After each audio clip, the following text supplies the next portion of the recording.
time I started dealing with the ramifications of people knowing who I was grown. Yeah. I wasn't 15. I was, and so, but I also controlled what I spoke about. I have produced more content than most people on earth, actually, over the last 15 years. But as you may know, not about my private life. That's not something I want to share. Not about other things. I'm comfortable sharing with what I'm comfortable with. I think the reason people come to me for that kind of stuff is because a lot of my content is about perspective. Like I believe that it's really hard to be successful or happy if you're not in a good place. I believe it's hard to be in a good place if you decide to look at everything that's bad instead of being grateful for what's good. Mm-hmm. Right? Like, I'll be just like, let me even break it down. Just looking at all of us, like the fact that we're even in New York City, working, like right now, like I just think like there's so many people that have so much adversity. It's so hard out there. I'm on the board of Pencils of Promise. 800 million people on earth do not have access to clean water. Yeah. There are hundreds of millions of people who need a family member to walk for 12 hours a day with a bucket on their head to get to clean water. I struggle with not factoring that in when I'm upset about something. Yeah. So I think the reason people come to me is I think you pick your audience, not the reverse. So this is where people get confused. What you put out is what's going to happen. So because I talk about perspective and humility and kindness and patience and tenacity and, it's definitely a good mix of red and blue, right? Yeah. Then that's what I get. I get people that want to talk about like insecurity. Like I have fucking huge bros roll up and be like, dude, I'm insecure. And I laugh. Yeah. I'm like, this is insane. Like, but had I never started talking about like, don't judge a book by its cover, you think they're aggressive. What they're doing is they're hurt. And this is the only way they know how to disguise it. Yeah. I pick and prod at things that are more psychology or therapeutic. I come from a lens of business. A lot of even what I talk about, notice what my examples were in the way I do prompt engineering. I want to know why people are buying corduroy hats. Yeah. Because that's capitalism, it's commercial. But I do think the emotional intelligence stuff is the biggest driver to why people do the things they do.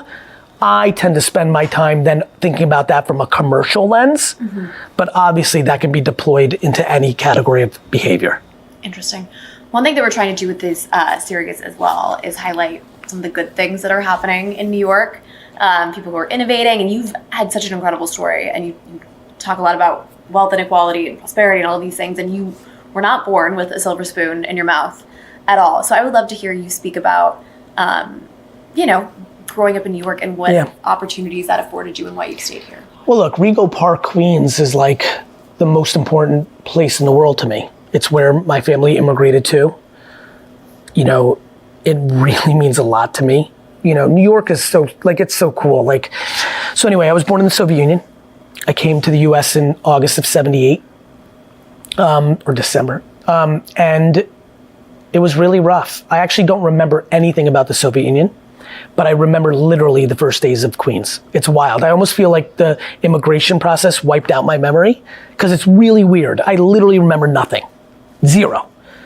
I have not one memory of the USSR and have dozens of memories of literally the first 6 months in America. It's wild. Nonetheless, I grew up in Queens, then I moved to Edison, New Jersey, then I moved back into Manhattan 20 plus years ago.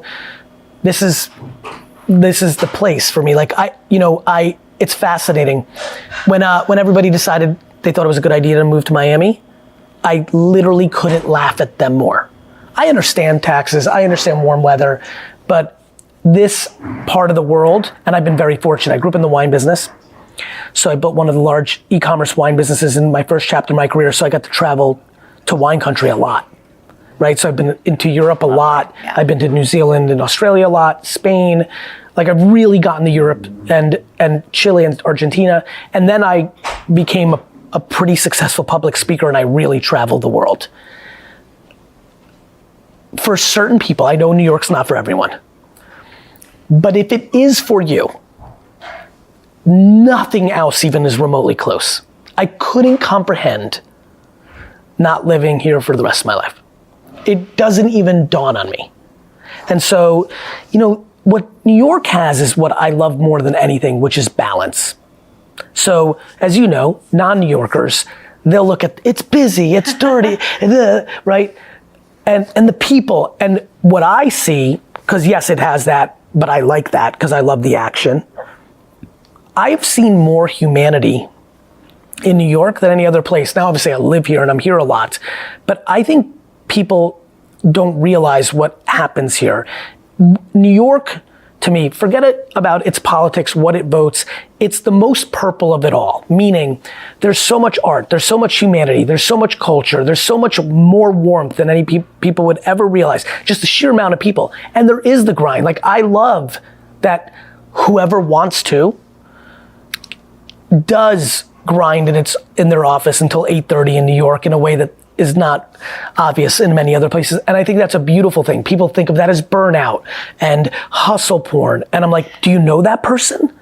Like, for that person, they may love it. Why are you yucking someone else's yum? Right? And so New York is actually, in my opinion, the most balanced city in the world.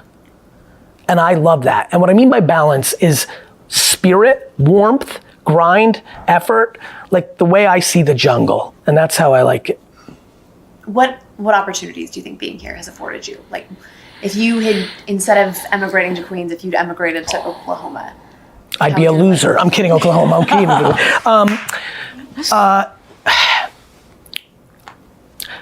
Okay, I'm gonna speak only from an individual level. What I didn't know when I was 3, and now I understand as I approach my 49th birthday next week, is I love loud.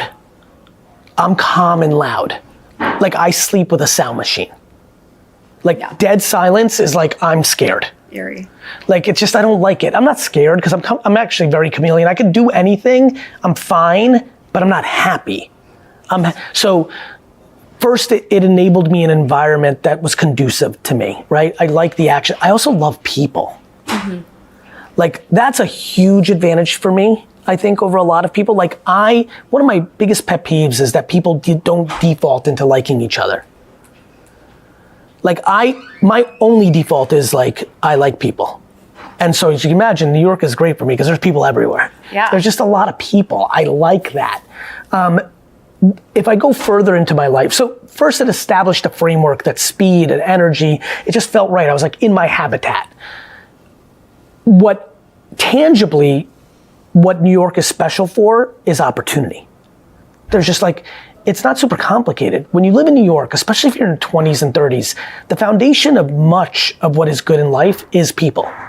Who you meet that you fall in love with, who you meet that opens a door for you, who you meet that creates an idea or a business development opportunity. As you can imagine, and this is something I think New Yorkers really enjoy, it is nice that if you're up for it, that at 10:45 p.m., you can just start. In a world where, I don't know, when I started getting older and went to the big cities in the world, I was like, what's going on? Like I remember the first time I went to Chicago and it was like 10 p.m. I'm like, the fuck is going on? You know,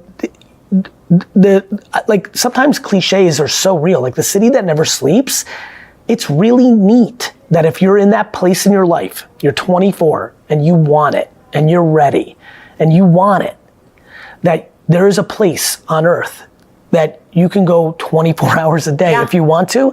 I think that's special. And for some of us that need to grow, that need to build, that need to provide, that need to play, that need it, well, that's the best field, right? Yeah. Other people don't need that, and that's beautiful. I'm sure you felt this way, others in this room felt this way.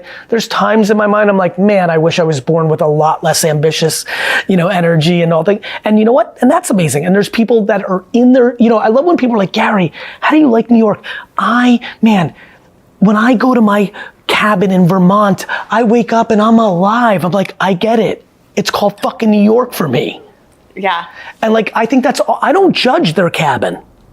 I think it's awesome if you want to live in a very rural part of a country and you want to milk goats and you want to hunt and you want to ski or you live in a third tier city where you get a little bit of action, but by 9 o'clock it's over. Like, I don't know, like, everyone's allowed, but for me, there's no even distant second to New York, and I've been everywhere.